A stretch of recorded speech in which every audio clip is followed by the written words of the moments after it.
We've been doing research about flash urbanization and how Chinese society has been shaped by this flash urbanization. But today I want to talk about the opposite, how Chinese society is in fact shaping this form of urbanization, how it's spiraling out of control, and hopefully how we as designers can regain control, how we can tame the beast. It all started, to give you some context, 7 years ago in a very small little office I had in Amsterdam, when I came across this article online that says China wants to build 400 new cities by the year 2020. That's 20 new cities of 1 million each every year. Basically taking my whole continent and duplicating it, copy-pasting it back onto itself. When you do that, you immediately get an idea that you're not just dealing with space, buildings, streets, you're dealing with society itself. You have to, even just researching it, find a way to map and approach the vastness of Chinese society. This is a little diagram we made showing how it could all fit together. Very ambitious, and maybe slightly over-ambitious looking back on it. The main thing I want to highlight is this yellow bar here. What we set out to do is try and connect the different scales between the end user, the central part, you, the people, and all the way up from blocks, architecture, city, region, all the way to national level and regulations. It's such a big question, this issue of 400 new cities. It really throws you back to the very core of the idea of designing cities. Can we, as designers, even begin to respond to such a question? Can we conceive the city as man's greatest invention, or really is it just a clumsy byproduct of civilization? I'm trying to answer this question, and I'll admit I'm leaning towards the latter. But before we do, we have to understand that within China, this notion is not so obvious. If you're building these really bleak kind of environments on a daily basis, almost overnight, you have a sense of control. You can shape and dominate the landscape. You can design it exactly the way you want it. In reality, something else is happening. We have at the top, it's a bit hard to see, at the top let's say stepping stone projects, the mega projects, the icons, the CCTVs and bird's nests, etc., the new CBDs. While at the bottom, in reality, a sort of grassroots urbanization is taking place, or what I'd like to call MUD, market-driven, unintentional development. It's these two forces of top-down planning that look savvy, and in reality is equally strong, maybe much stronger, grassroots force that's shaping Chinese landscapes. To give you an idea how we started to approach this problem, we said, well, we first have to look at the densities. So we sort of zoomed in on the map of China and started looking at where are the people living, working, where's the economy, migration, etc. And we quickly found that in reality, all activity, all process, all people are only in 1/3 of this map. That means immediately the density is 3 times as high, and we have to reconceive how we approach China. It means that 96% of everything happens in what we've been calling PUC, or the People's Urbanity of China. And it's not happening in a nice diagrammatic, clean way. It's happening in a kind of mist-like splatter pattern or fragmented way all across this region of PUC. However, if we zoom in, we see certain concentrations, and these are concentrations that are actually fighting for space. On the one hand, the dark green areas, the most agriculturally productive areas. On the other hand, the dark red areas, the fastest urbanizing regions. Of course, historically, these are perfectly overlapping. So the cities are immediately competing with the most useful places for producing food in terms of space. And if you zoom in further, you see a sort of a concentration within a concentration. A region between Shanghai, Zhengzhou, Beijing is forming. that is twice the size of France with the average density of a mid-sized American city. How is that possible? In this region now today already more than 400 million people and growing fast. If you zoom in on the map of what we've been calling Qinghu, basically Shanghai, Beijing region, and look at the satellite very closely, you see this dot pattern of small villages. Villages that are rapidly exploding, expanding to the point that they're almost touching. You know, you see a detail of Qinghu area. If we do not act as designers, if we do not respond, the entire green area that once was is going to be consumed with urbanization, a sort of doomsday scenario, a gray landscape. At that point, we figured we may be able to start shaping this growth. There's already a sort of a backbone in density, and using both high-speed rail now being built, and tracks, and even road systems, we can start coalescing, bulging together this growth. If we do that, we could, for instance, conceive of a kind of fairly beautiful H-shape of urbanization, a dense core and a group of nodes, which would really free up the green areas that are now under threat. But we're not there yet. We started this project looking for 400 new cities of 1 million each, on the left side. And thinking, how can we design this? How can we even respond as designers to such a big ambition that China formulated? In reality, we see the fact is we are behind. We're post-planning. We are behind with reality. Already, the world's largest true megalopolis has been taking shape right here, from Beijing to Shanghai. Already larger than 400 million people in one city. So what is giving shape to such an organic urbanization? We did a little illustration for a magazine we did here that really tones it down, I think. It's a combination of, on the one hand, market-driven forces and much more scary policies. This cloud around this R&D sign is a collection of all the policies that are shaping current planning and building. These policies, I will argue, are fear-driven.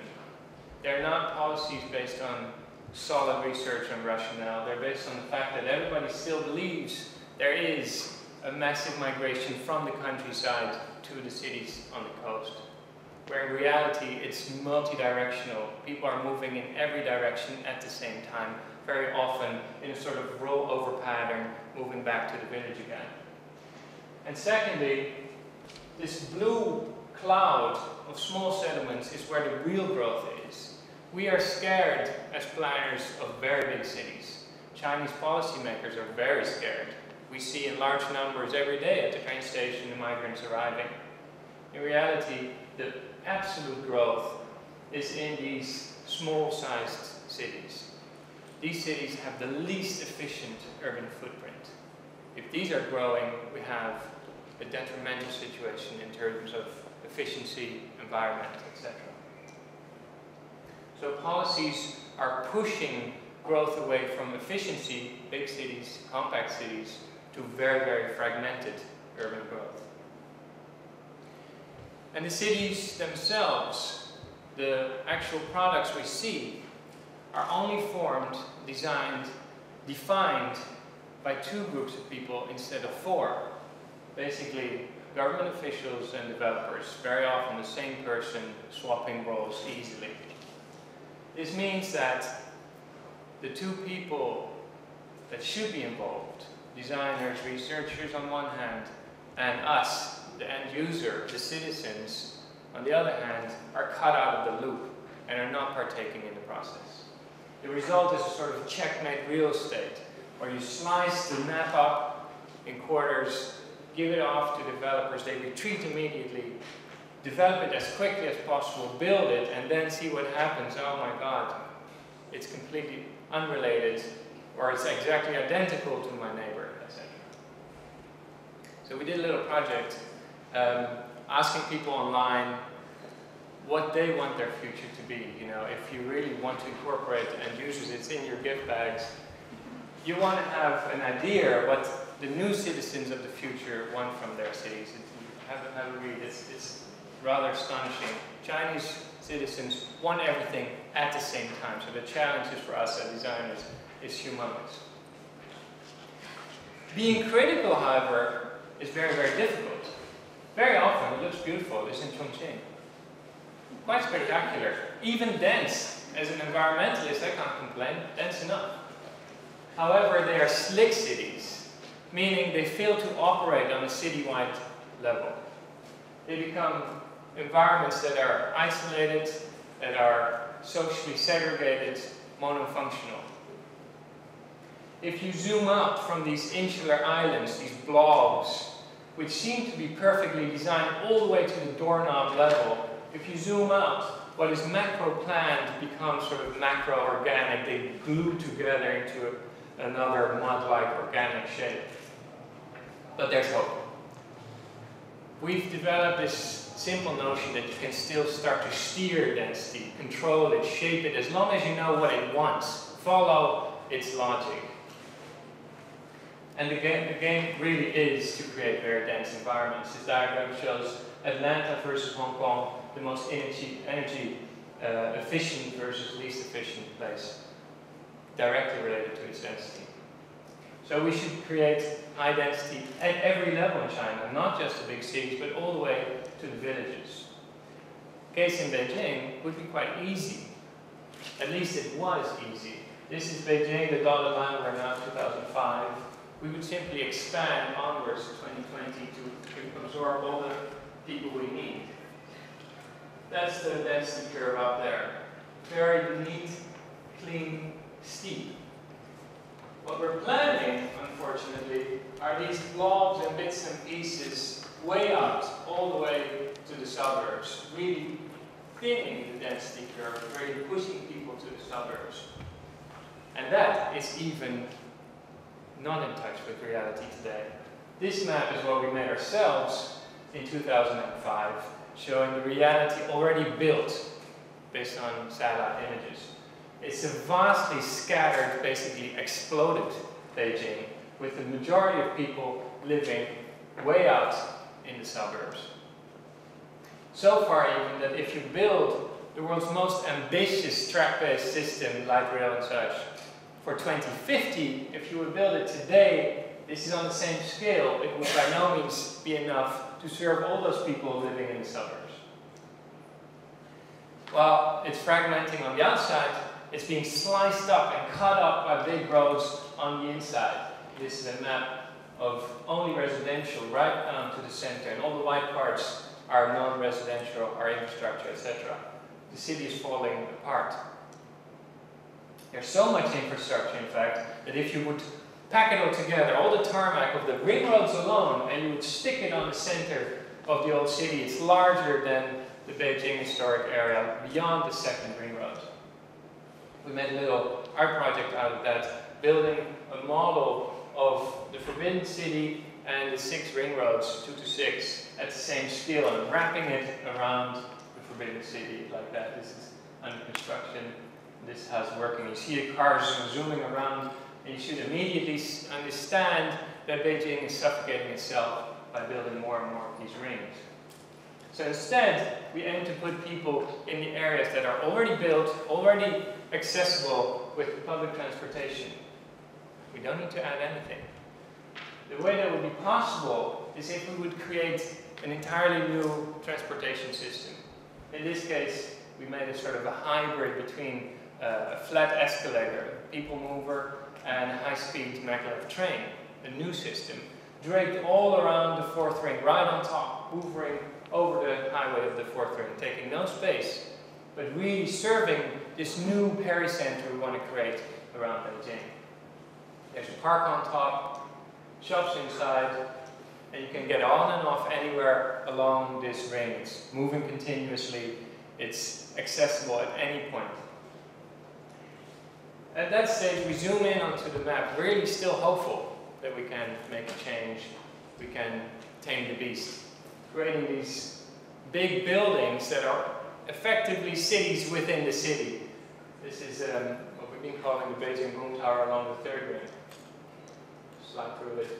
A big model of 10 times Manhattan density right here in Beijing. If you achieve this, you don't have to expand anymore. You can give anybody the luxury of living in LA with a double bay parking and a backyard, only stacked.